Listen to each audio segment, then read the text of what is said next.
Quais os desafios e o futuro da educação pública no Brasil?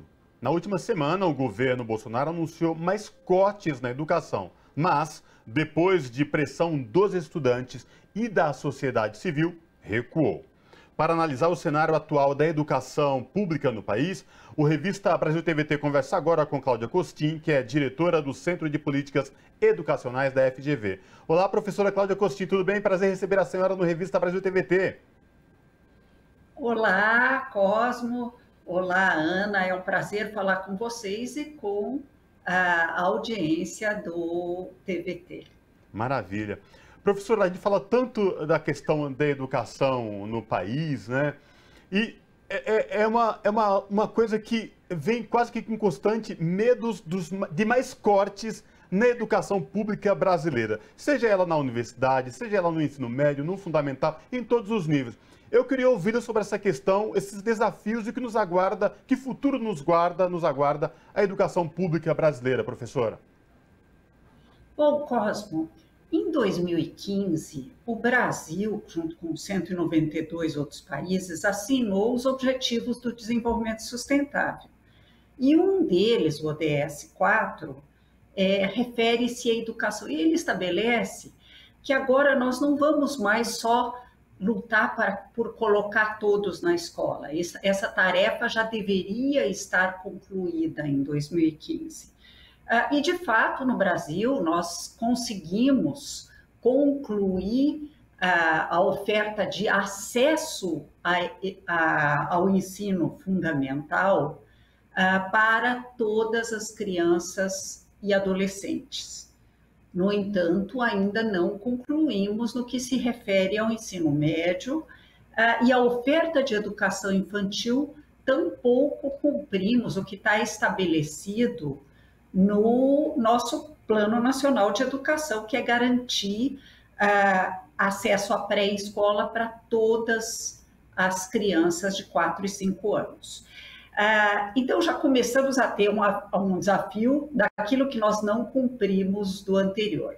Mas, além disso, eles vão mais longe. No ODS 4, a gente fala de educação de qualidade. Qualidade, no contexto do ODS 4, significa que todos aprendam. Não basta estar na escola, precisa aprender o que é esperado para cada série. E que todos concluam. E aí nós estamos com problemas, inclusive no Fundamental 2, nos anos finais do Fundamental. Infelizmente, uma parte dos alunos não conclui. Só 78% dos adolescentes concluem o Fundamental 2 com até 2 anos de atraso da idade correta para terminar. E no ensino médio, 68% só que concluem. Então, nós estamos com problemas já na educação básica. E de aprendizagem, o Brasil teve um avanço muito importante. Eu queria destacar isso, porque nós falamos das coisas que dão errado, mas é muito importante que a gente conte os avanços que nós tivemos também. Nós criamos, durante o governo Lula, um índice que chama IDEB, que mede a aprendizagem das crianças, o quanto que as crianças se mantiveram na escola, em cada escola, e o quanto que eles aprenderam em leitura e interpretação de textos e raciocínio matemático, para o 5º ano e o 9º ano, e posteriormente para a 3ª série do ensino médio. Esse dado é o que nos permite trabalhar com evidências. A gente hoje sabe que as crianças melhoraram no Fundamental 1 ao longo dos anos, até o final de 2005 até 2019, a pandemia trouxe algum problema nisso, a cada edição de uma avaliação nacional que é feita a cada 2 anos. Por que a gente sabe? Porque existe o IDEB. E a gente sabe, no entanto, que nos anos finais foram só nas 5 últimas edições que nós tivemos melhora, até antes da pandemia, e que no ensino médio foi só em 2019, quando finalmente essa coorte de alunos que estava lá atrás chegou no ensino médio, que nós tivemos alguma melhora, mas ainda estamos num patamar baixo. Por que eu estou contando essa longa história? Para mostrar que como é importante saber onde estamos, chega de negacionismo científico, tanto em saúde quanto em educação. Nós precisamos trabalhar com base em dados. Então, as crianças estão aprendendo mais? Estão, mas não tanto quanto deveriam. Nós somos a 12ª economia em termos de PIB. Não podemos nos ficar satisfeitos com uma educação básica desse tipo. No ensino superior, nós temos avanços também. É importante lembrar que 90% da pesquisa brasileira é feita em universidades públicas. Ora, foram justamente nessas universidades, respondendo, Cosmo, agora a tua pergunta sobre os cortes, que houve cortes e cortes muito importantes. Essas universidades estão tendo dificuldade de pagar a conta de luz, bolsas para estudantes. Lembrando que os estudantes de doutorado, por exemplo, eles são os que mais trabalham nas pesquisas que o Brasil necessita. Então, não dá para construir, resumindo, um desenvolvimento realmente inclusivo e um desenvolvimento que se sustente ao longo do tempo, se nós acharmos que educação não pode bater no teto, que tem que cortar verbas de educação. Um país se constrói, olha o exemplo da Coreia do Sul, por exemplo, que em tempos de fome, de dificuldades, investiram em educação sem cortar. O Japão fez isso, a Europa fez isso. Por que nós temos que achar que quando a situação econômica se complica, a educação e a ciência e tecnologia é que merecem ser cortados? Isso significa cortar o futuro.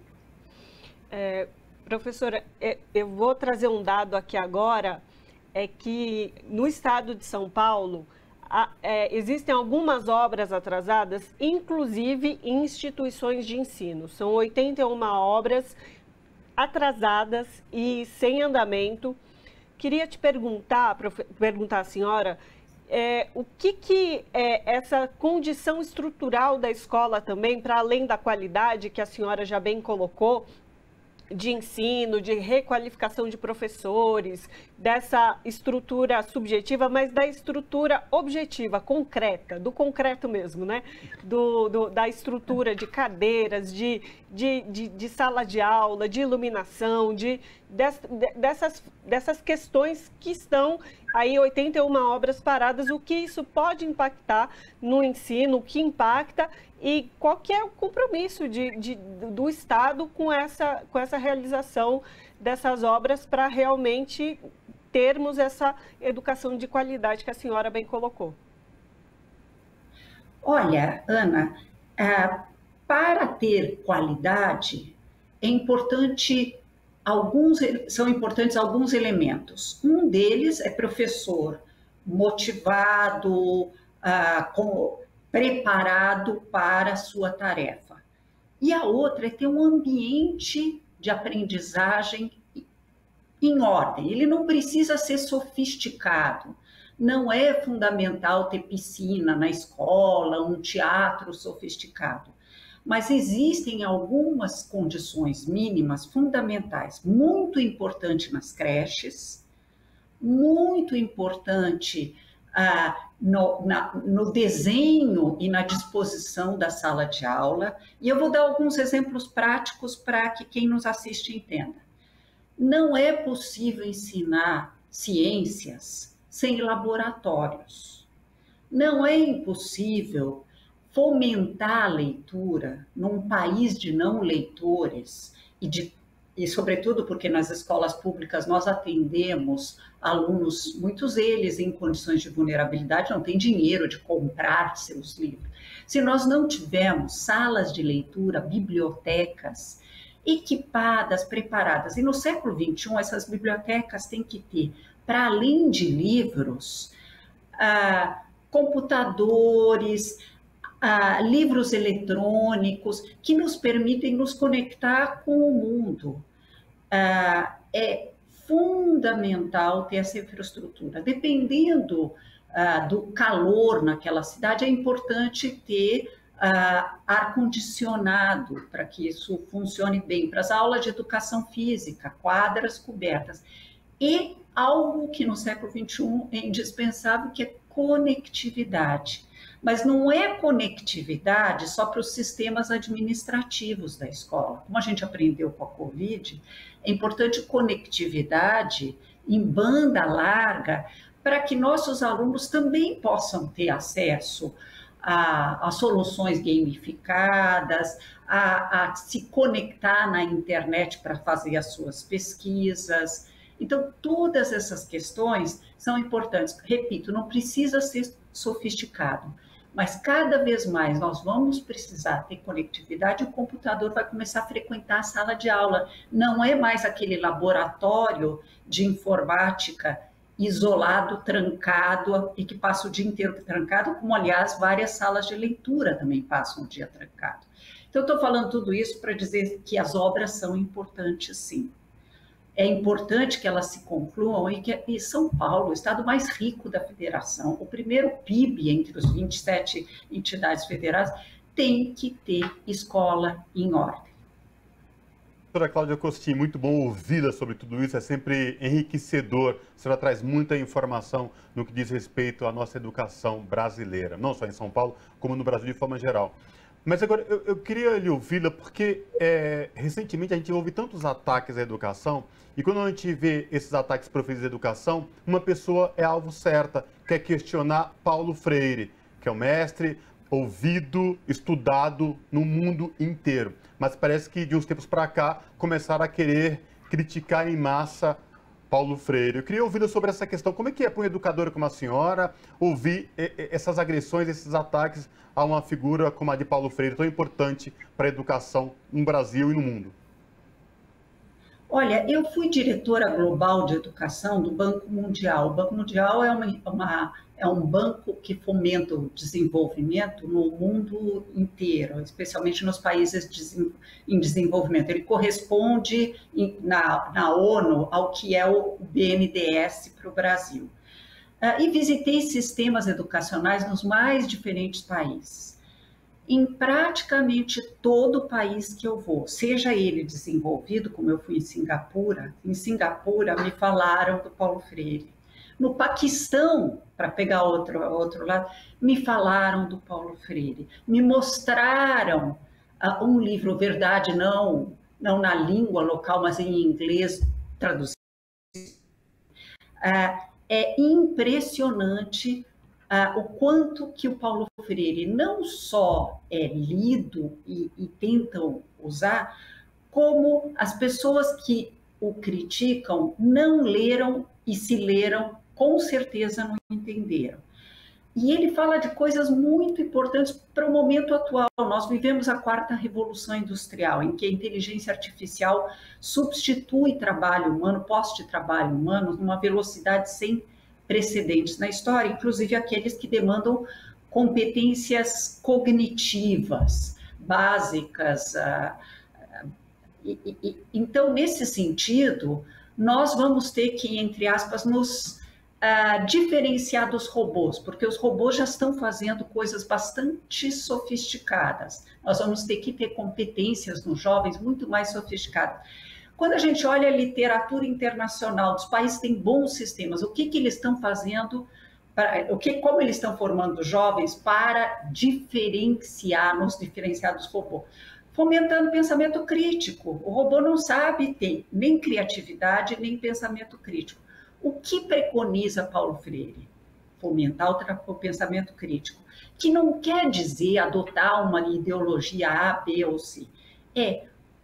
Põe em xeque o que você está lendo, reflita sobre o que você está lendo ou o que você está aprendendo, aprofunde as análises. Inclusive, ele coloca a importância de formar o professor num diálogo entre teoria e prática. Ele usa o termo praxis como a prática com reflexão. Então, infelizmente, nós formamos os professores no Brasil, nas licenciaturas, muitas vezes sem nenhum diálogo entre teoria e prática. É como se o professor aprender sobre a história da educação fosse o suficiente para ele adquirir a mais complexa das profissões. Então, eu acho que o Paulo Freire é urgente, ele é importante, evidentemente, ele viveu outra época, mas eu gostaria de lembrar que ele foi secretário municipal de educação e, como secretário municipal de educação, ele foi o primeiro a introduzir competências digitais na grade, no processo de ensino. Fundamental, se nós tivéssemos levado a sério o que ele fez, talvez estivéssemos mais preparados para quando tivermos que lidar com o ensino remoto durante a pandemia. Perfeito, então. Conversamos com Cláudia Costin, que é diretora do Centro de Políticas Educacionais da FGV. Professora, muitíssimo obrigado pela sua participação conosco e pelas análises que você trouxe aqui. Eu é que agradeço a oportunidade e vamos levar a educação a sério nesse país. Precisamos. Com certeza. Abraço, professora. Abraço.